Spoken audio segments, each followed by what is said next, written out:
Hello, I'm from the Australian Government. Now that we've completed our 20-year mission in Afghanistan by handing it back to the Taliban, it's time to blindly follow the American empire into another massive shit show. Introducing our new military partnership, AUKUS. You see, China's government, the CCP, has been a dickhead lately, threatening Taiwan, imprisoning millions in Xinjiang, illegally occupying islands in the South China Sea. Not that we give a shit about that. AUKUS allies are experts at illegally occupying islands, like the Chagos Islands, where the Brits kicked out all the natives to build a US military base, an occupation the ICJ has just ruled to be unlawful, or like Guam and Hawaii, and well, all of Australia. But what worries us is that the CCP is trying to be as big a dickhead as us, and we can't have that, which is why we need AUKUS. To join AUKUS, we tore up a $90 billion submarine contract with the French and didn't even bother telling them in advance. AUKUS. Lol, remember how we said we couldn't cancel that $1 billion contract with Adani because it would create sovereign risk? So now you know we're full of shit. But hey, look on the bright side. By bullshitting and stabbing an ally in the back, now the whole world knows what it's like to be an Aussie under this government.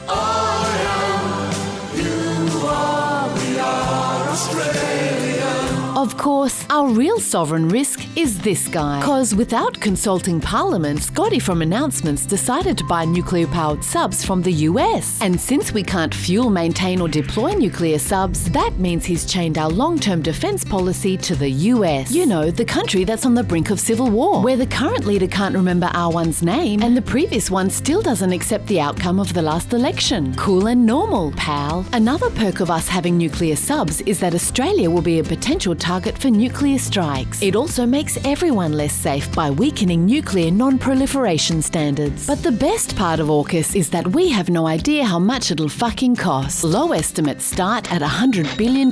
In a country that can't seem to afford $80 a day to lift people out of poverty, or fund the NDIS, or housing affordability and mental health. Which is why the biggest fuck you of this deal isn't to France or China, but to every one of you. Fuck yous. Some say the best way of responding to the CCP's shitfuckery is to form stronger relationships with our close neighbours and together apply firm, consistent and united diplomacy, which is probably true. But then we wouldn't be able to wedge Labour on national security at the coming election. And that's what this bullshit announcement is really all about. Australian Government. Authorised by the Department for Announcements and Photo Opportunities.